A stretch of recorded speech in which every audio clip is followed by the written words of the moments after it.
Bien-aimés, chers frères et sœurs dans le Seigneur, au cours de ce culte, nous lirons un passage du magazine Commencement, l'homme qui marchait au bord du lac. Nous allons chanter dans les recueils Alléluia et gloire à Dieu. Veuillez vous préparer pour ce temps de culte.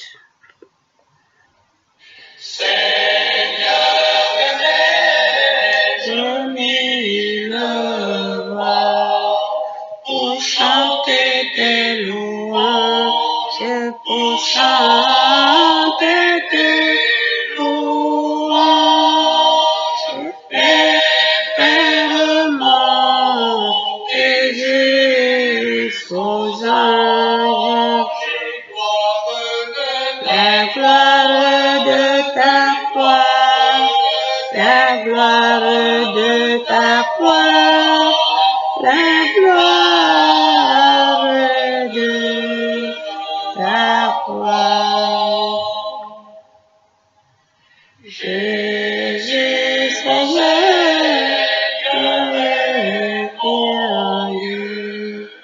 que ton souffle m'anime, que ton souffle m'anime, pour que comme moi, ton nom sublime, retentissant tout lieu, retentissant tout lieu, retentissant tout lieu. Pour l'homme qui fait taire nos pleurs, ineffable harmonie, ineffable harmonie, et quand la joie et la vie, et la paix dans nos cœurs, et la paix dans nos cœurs, et la paix dans nos cœurs. Entrons à présent dans ce temps de culte. Notre aide est au nom du Père, du Fils et du Saint-Esprit. Amen. Nous prions.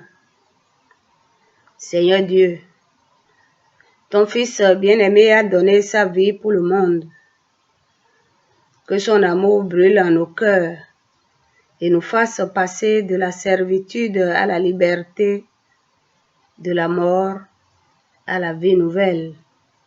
Exauce-nous, toi qui es béni pour les siècles des siècles. Amen. Je vous invite à présent à prendre votre Bible pour que nous disons ensemble la louange avec le psalmiste. Psaume 130. Psaume 130, psaume de David. Nous pouvons dire ensemble. Des profondeurs, je crie vers toi, Seigneur. Seigneur, écoute mon appel. Que ton oreille se fasse attentive au cri de ma prière. Si tu retiens les fautes, Seigneur, qui subsistera? Mais près de toi se trouve le pardon, pour que l'homme te craigne. J'espère le Seigneur de toute mon âme. Je l'espère et j'attends sa parole. Mon âme attend le Seigneur plus qu'un veilleur ne guette l'aurore. Oui, près du Seigneur est l'amour. Près de lui abonde le rachat. C'est lui qui rachètera Israël de toutes ses fautes. Dans le silence et le recueillement, reconnaissons notre faute, notre péché. Oui, tout ce qui nous sépare de Dieu et des hommes. Dans le livre de Genèse, au chapitre 3, verset 3, il est écrit: Le serpent dit: Si vous mangez du fruit de l'arbre qui est au milieu du jardin, vous ne mourrez pas. Mais Dieu sait que le jour où vous en mangerez, vos yeux s'ouvriront, et vous serez comme des dieux, possédant la connaissance du bonheur et du malheur. Devenir Dieu, posséder le bonheur et le malheur, n'est-ce pas aujourd'hui encore la grande tentation de notre vie? La grande tentation qui est la source de notre orgueil et de nos jalousies. Seigneur, pardonne-nous. Pardonne-nous toutes les fois où nous avons refusé d'être tout simplement un homme, une femme, ton enfant. Pardonne-nous pour toutes les fois où nous nous sommes pris pour un Dieu, où nous avons voulu posséder les choses et les gens, où nous avons pris notre prochain pour un de nos serviteurs. Pardonne-nous pour toutes les fois où nous nous sommes pris pour les maîtres du bien et du mal, au lieu de laisser ta parole nous parler. Pardonne-nous pour toutes les fois où nous avons invoqué ton nom en vain, où nous avons transformé nos propres opinions en paroles d'évangile. Pardonne-nous et rappelle-nous que c'est en accueillant notre humanité avec toutes ses limites que nous deviendrons des hommes et des femmes de paix, de justice et de liberté. Seigneur, reçois notre confession et pardonne-nous. Amen. Bien-aimés dans le Seigneur, si notre cœur nous condamne, Dieu est plus grand que notre cœur, nous rappelle la première épître de Jean, chapitre 3, verset 20. Il connaît notre péché, nos faiblesses et nos tentations, nos peurs et nos hésitations, nos blessures et nos souffrances. Jésus-Christ a vécu notre humanité. Il nous a montré un chemin. En surmontant la tentation, en combattant la crainte et la peur, en guérissant les blessures et les tourments.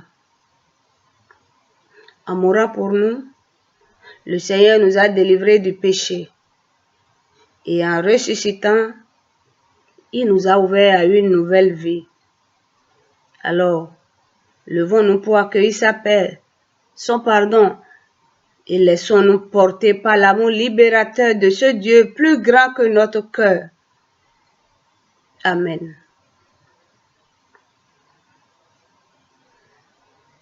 Dans la joie d'être pardonnés, chantons le cantique Alléluia 13, 03.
promets. Mon amour ne s'éloignera pas de toi. Mon amour ne s'éloignera pas de toi. Dans les montagnes, t'éloignerai. Quand le colibri chancellera. Dans les montagnes, s'éloignerai. Dieu fera tout comme il promet. Dieu fera tout comme il promet. Je vous invite à présent à vous asseoir pour écouter comment Dieu veut être servi.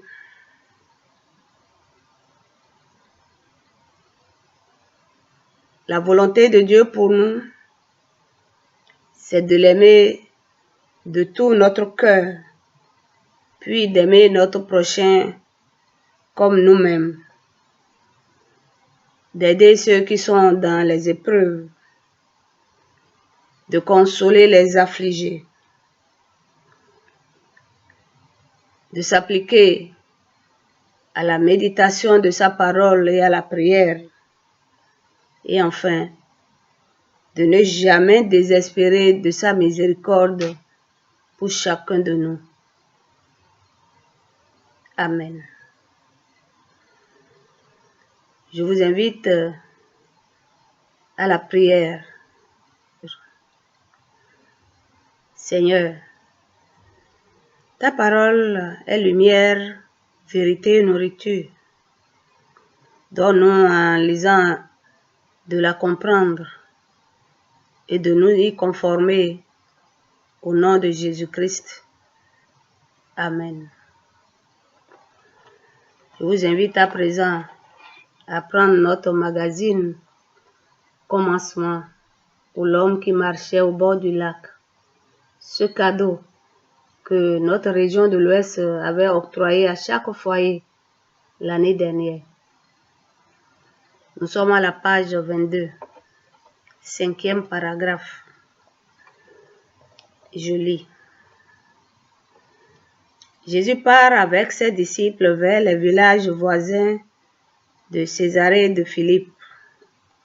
Sur le chemin, il demande à ses disciples, « Pour les gens, qui suis-je » Les disciples lui répondent, « Les uns disent que tu es Jean-Baptiste, d'autres disent que tu es Élie, d'autres encore disent que tu es l'un des prophètes. » Jésus leur demande, « Mais vous, qu'est-ce que vous dites? Qui suis-je » Pierre lui répond, « Tu es le Messie. »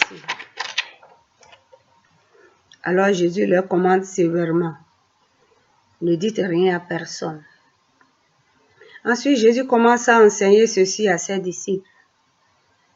Il faut que le Fils de l'homme souffre beaucoup. Les anciens, les chefs des prêtres, les maîtres de la loi ne voudront pas de lui. Ils le feront mourir. Et 3 jours après, il se relèvera de la mort. Il leur dit cela très clairement. Alors Pierre prend Jésus à part et il se met à lui faire des reproches. Jésus se retourne, il regarde ses disciples et il fait des reproches à Pierre. « Va-t'en, passe derrière moi, Satan. Tu ne penses pas comme Dieu, mais comme les hommes. » Parole du Seigneur. Amen.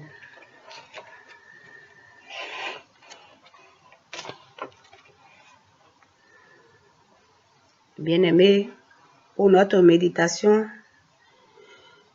je vous propose un moment en 2 temps.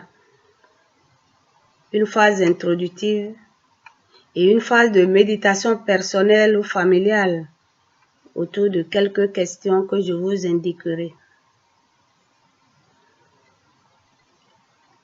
Nous sommes invités, comme les disciples hier, sur le chemin de Césarée de Philippe, à répondre à une question de Jésus. Pour vous, qui suis-je? Oui, qui est Jésus pour toi? Pour moi. Qui est Jésus pour nous aujourd'hui? Pour comprendre ce passage, rappelons entre autres dans les récits précédents de l'évangile de Marc que Jésus a nourri la foule à 2 reprises en multipliant les pains en territoire juif et païen. Il a ensuite interrogé ses disciples sur le sens de ces 2 événements. Essayez de leur faire comprendre qu'il est la vraie nourriture à travers cette autre question. Avez-vous l'esprit bouché? Des yeux pour ne pas voir, des oreilles pour ne pas entendre, et n'avez-vous point de mémoire? Marc 8, 18. Un enseignement qui s'achève avec la guérison d'un aveugle après s'y être pris plus d'une fois. Ce qui pourrait signifier la patience de Jésus à accompagner chacun dans sa capacité de voir et de comprendre sa mission dans le monde et dans notre vie personnelle. Aussi pour vérifier auprès de ses disciples leur compréhension de sa mission sur terre et les amener de la rumeur à l'intime, Jésus leur pose une question à 2 volets. D'abord, il leur demande ce que les gens pensent de lui. Dans la réponse de Pierre, l'on découvre qu'aux yeux de ses contemporains, Jésus serait l'une des plus grandes figures bibliques, soit Jean-Baptiste, qui a été exécuté et qui serait ressuscité. Marc 6, 17-29. Soit Élie qui a disparu du monde des hommes, emporté dans un char de feu. 2 Rois, chapitre 2. Pourtant ici, Jésus va plus loin. Il les interroge non plus sur leur mémoire, c'est-à-dire sur ce que les gens racontent sur lui, mais désormais avec le langage du cœur à cœur, du langage de l'intime. Et ce serait le 2e volet de la question. Pour vous, qui suis-je? Bien-aimés, ces mêmes disciples qui, il y a peu, s'inquiétaient de n'avoir pas pris assez de pain, qu'est-ce qui aujourd'hui les attache tant à Jésus? Où en sont-ils de leur relation avec le Maître? Faisons remarquer que ce passage est au milieu de cet évangile de Marc, comme pour nous dire que nous nous situons à une étape charnière de la vie de Jésus. Et la réponse de Pierre tranche effectivement avec tout ce qui précède. Tu es le Messie, lui répond Pierre. Marc 8, 29. Le mot Messie ou Christ, qui signifie loin de Dieu, est ainsi prononcé pour la première fois dans Marc. Mais il ne désigne pas exactement le Messie, celui qu'on attendait pour établir la royauté en Israël. Christ est plutôt celui qui inaugure une nouvelle ère de paix. Il est l'Emmanuel, le Fils de Dieu présent dans l'humanité et qui annonce qu'il va être confronté à la terrible violence humaine. Vous savez, à ce stade de leur cheminement, les disciples ne peuvent comprendre pourquoi Jésus aura un tel dessein. Peut-être plusieurs d'entre nous encore aujourd'hui, nous nous posons cette question. Alors, dans une réaction spontanée, Pierre tente de s'opposer à ce destin de Jésus en lui faisant des reproches. Et Jésus de répliquer: passe derrière moi, Satan. Ce n'est pas gentil ça. C'est très dur en plus. J'entends dire. Et je vois des gens secouer la tête. Je respecte nos ressentis. Seulement, je tiens à dire que la réaction de Jésus vise à trancher entre les bons sentiments de Pierre, le sage ou l'illuminé du groupe, d'une part, et son désir d'être disciple, c'est-à-dire celui qui fait totale confiance et suit son maître, d'autre part. Pierre, comme toi et moi, aujourd'hui, sommes invités à choisir clairement notre place. D'ailleurs, le mot Satan renvoie à cette conception de l'homme qui est sûr de sa sagesse. Dans la logique de Pierre, l'homme n'a pas besoin de la révélation de Jésus, puisqu'il sait où est la vérité.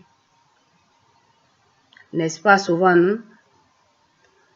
Il suffit de regarder autour de nous, de regarder en nous pour s'en rendre compte. Chaque fois et toutes les fois que nous voulons prendre la place de Dieu, au lieu de rester créatures ou disciples, nous deviendrons Satan. Ce que le Seigneur Jésus ne veut pas du tout pour nous. C'est pourquoi il invite Pierre et nous ce matin, par grâce, à sortir de notre aveuglement spirituel et à continuer de le suivre.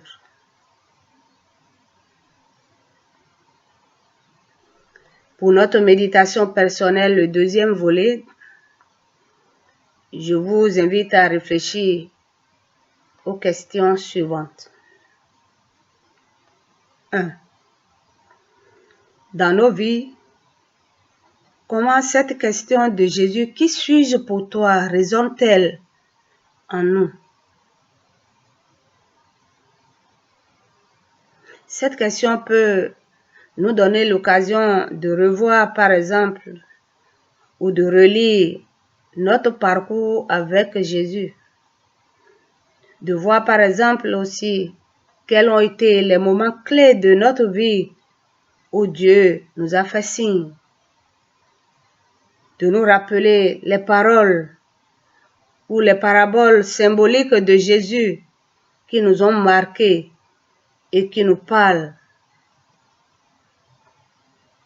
Qui est Jésus pour toi, mon frère, ma sœur? Méditons.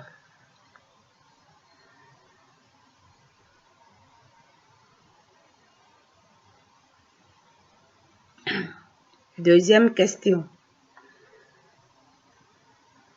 Tes pensées ne sont pas celles de Dieu, mais celles des hommes. Marc 8, 33. À l'instar de Pierre, nous nous situons parfois dans une logique trop humaine, une vision trop réaliste du monde où nous sommes, comme s'il était notre seul horizon. Sans nous culpabiliser, bien-aimés, pouvons-nous repérer ces situations dans nos vies et ouvrir notre désir à un regard qui dépasse notre vision terre à terre pour nous ouvrir à la vision de Dieu. Nos pensées ne sont pas celles de Dieu. Méditons. Troisième et dernière question. Le Fils de l'homme doit beaucoup souffrir, être tué, et il ressuscitera le troisième jour. Y a-t-il des situations douloureuses, des impasses dans nos vies et dans celles d'autres personnes ou d'autres nations que nous pouvons porter dans la prière?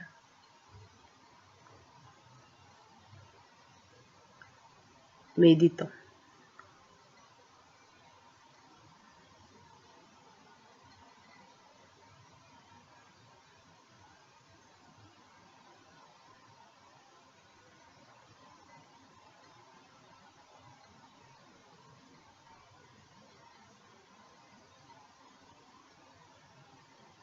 Bien-aimés dans le Seigneur, puisse Jésus le Messie, l'absolu amour divin qui est mort et ressuscité pour le salut du monde entier, nous inspirer de sa sagesse pour le suivre, pour l'annoncer et témoigner de lui dans nos vies quotidiennes. Au nom du Père, du Fils et du Saint-Esprit. Amen. Je vous invite à chanter dans le recueil Gloire à Dieu, le numéro 491.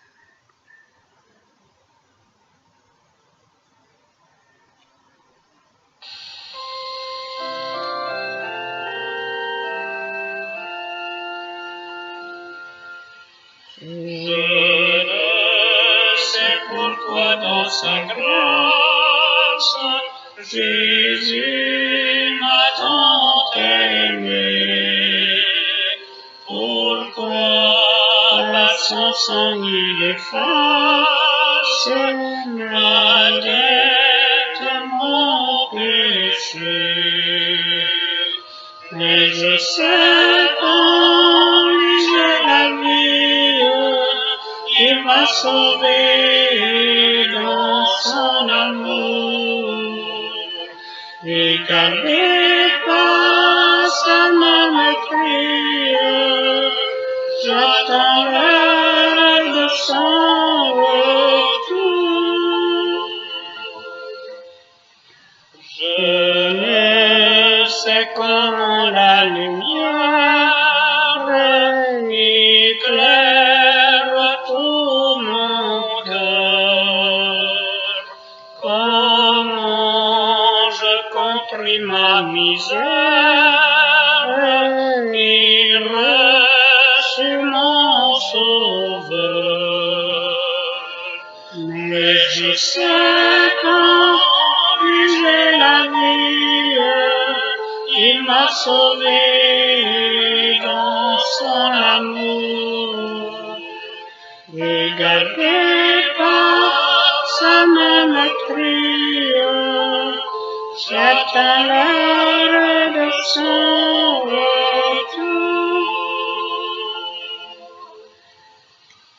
Je ne sais quelle est la mesure de joie et de douleur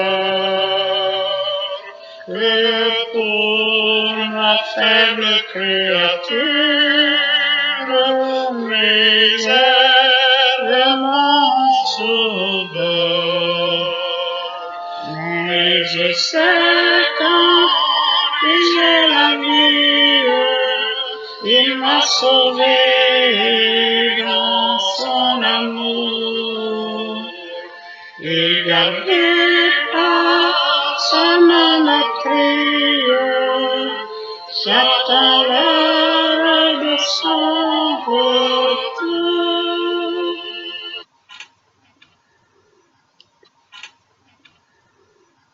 Unissons-nous à présent dans la prière d'intercession.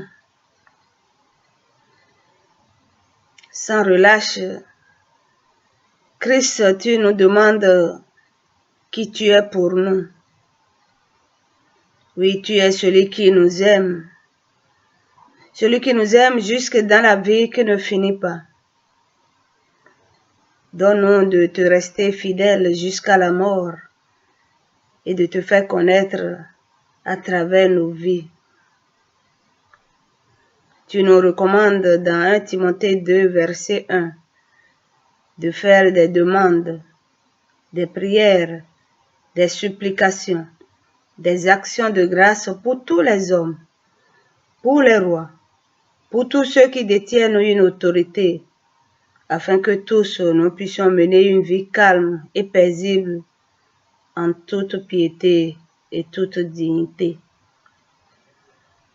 Nous voulons, Seigneur, te remercier pour notre vie. Te dire merci pour tes nombreux bienfaits dans la vie de nos frères et sœurs qui, à travers le monde, fêtent leur anniversaire pendant ce mois de mars. Et te prions de leur accorder de souffler beaucoup d'autres bougies dans la joie et dans la santé. Nous te remercions pour la chaîne de solidarité et de prière qui se noue à travers le monde pour t'adresser nos communes supplications. Nous te prions particulièrement pour le personnel médical, les autorités politiques et ecclésiales, les forces de l'ordre et tous ceux qui travaillent et s'exposent pour nous à travers le monde. Nous te prions aussi afin que tu rendes chacun de nous conscient de la situation et de nous amener à la conversion. Nous te confions les malades, les personnes âgées, les familles éplorées, les sans domicile fixe, les réfugiés, afin que tu accordes à chacun ce qui lui sera le plus avantageux. Seigneur, écoute-nous. Seigneur, exauce-nous. Au nom de Jésus-Christ, ton Fils unique, notre Seigneur et Sauveur. Amen. Comme les enfants d'un même Père, disons ensemble la prière qu'il nous a laissée. Notre Père qui es aux cieux, que ton nom soit sanctifié, que ton règne vienne, que ta volonté soit faite sur la terre comme au ciel. Donne-nous aujourd'hui notre pain de ce jour. Pardonne-nous nos offenses, comme nous pardonnons aussi à ceux qui nous ont offensés. Ne nous laisse pas entrer en tentation, mais délivre-nous du mal, car c'est à toi qu'appartiennent le règne, la puissance et la gloire, au siècle des siècles. Amen. Le thème que nous avons médité aujourd'hui est « Qui est Jésus pour toi ?» Marc chapitre 8, versets 27 à 33. Recevons à présent la bénédiction de la part de Dieu. Jésus t'aime. Mon frère, ma soeur, Jésus nous aime. C'est pourquoi allons en paix. Et que la bénédiction de Dieu qui surpasse toute intelligence garde nos cœurs, nos pensées en Jésus-Christ. Amen. Nous pouvons chanter le dernier cantique dans le recueil Alléluia au numéro 62-79. Vous pouvez chanter. Vous pouvez danser aussi.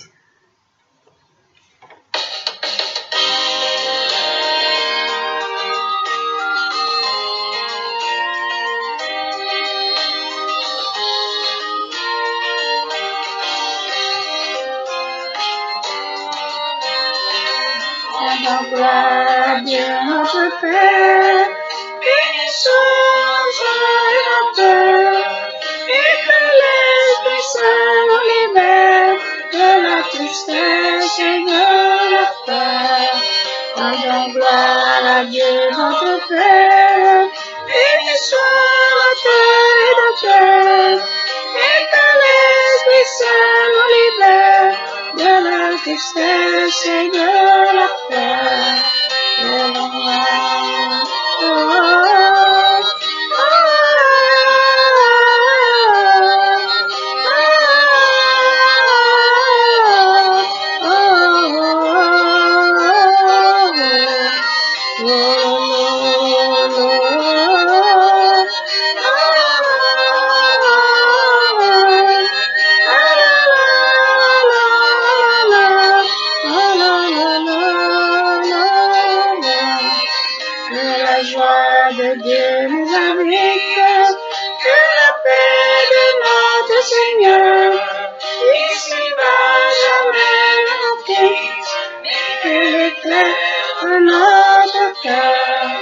Que la joie de Dieu nous habite, que la paix de notre Seigneur, ici-bas jamais ne nous quitte, mais qu'elle éclaire notre cœur.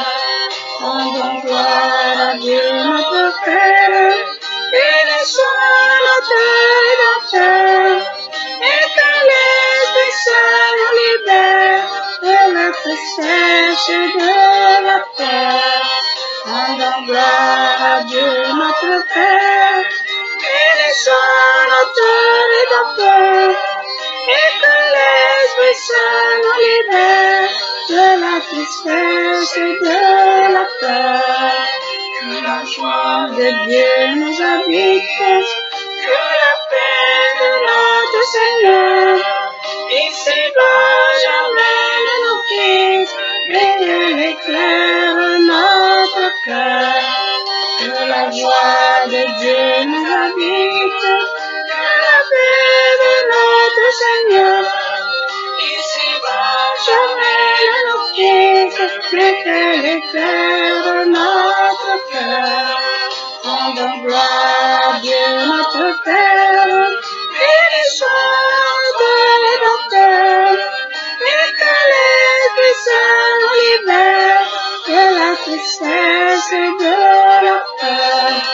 Rendons gloire à Dieu notre Père, bénissons notre Rédempteur, et que l'Esprit Saint nous libère de la tristesse et de la peur. Rendons gloire à Dieu notre Père, bénissons notre Rédempteur, et que l'Esprit Saint nous libère de la tristesse et de la peur. Et que l'Esprit Saint nous libère de la tristesse et de la peur. Et que l'Esprit Saint nous libère de la tristesse et de la peur. Bonne journée dominicale à chacun et tous. Au revoir et à dimanche prochain.